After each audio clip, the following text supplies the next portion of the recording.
Soal adanya rumah warga di Bandar Lampung yang tercantum sebagai alamat CV Bagas Adi Perkasa selaku pemenang tender proyek Jalan Ruas Kota Metro Kota Gajah Lampung Tengah Lampung dengan nilai anggaran sebesar 5 miliar rupiah dan rumah kosong di Perum Green Valley Raja Basa Bandar Lampung yang juga sebagai pemenang tender proyek Jalan Ruas Jalan Kota Gajah Simpang Randu Lampung Tengah dengan nilai anggaran 59,5 miliar ini mendapat perhatian serius dari Komisi Pengawas Persaingan Usaha atau KPPU wilayah Lampung.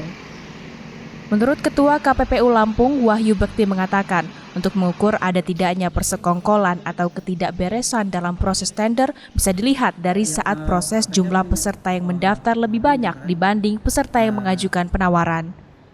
Sehingga menurutnya panitia harus memiliki kecurigaan bila menemukan hal semacam itu. Jadi gini, saya menjawab dalam konteks atau kacamata persaingan usaha yang saya pasal 22 itu ada 3 jenis dalam pasal 22 atau larangan persekongkol dalam tender itu. Tender itu bersekongkol secara horizontal seperti saya tadi sampaikan. 3 yang masukin dokumen penawaran ini bersekongkol, ngatur harga, ngatur dokumen penawaran itu bersekongkol, itu namanya horizontal. Yang kedua jenisnya adalah vertikal.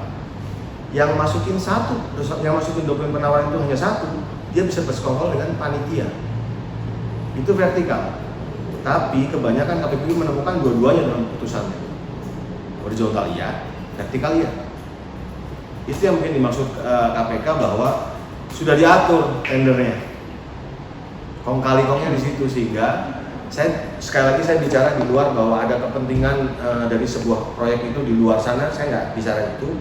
Tapi dalam proses tendernya apabila satu saja masukin dokumen penawaran dan kemudian dia bisa bersekongkol, ya pasti kita bisa bilang bahwa KPPU bisa bilang bahwa itu kong kali kong, sama seperti KPK bilang.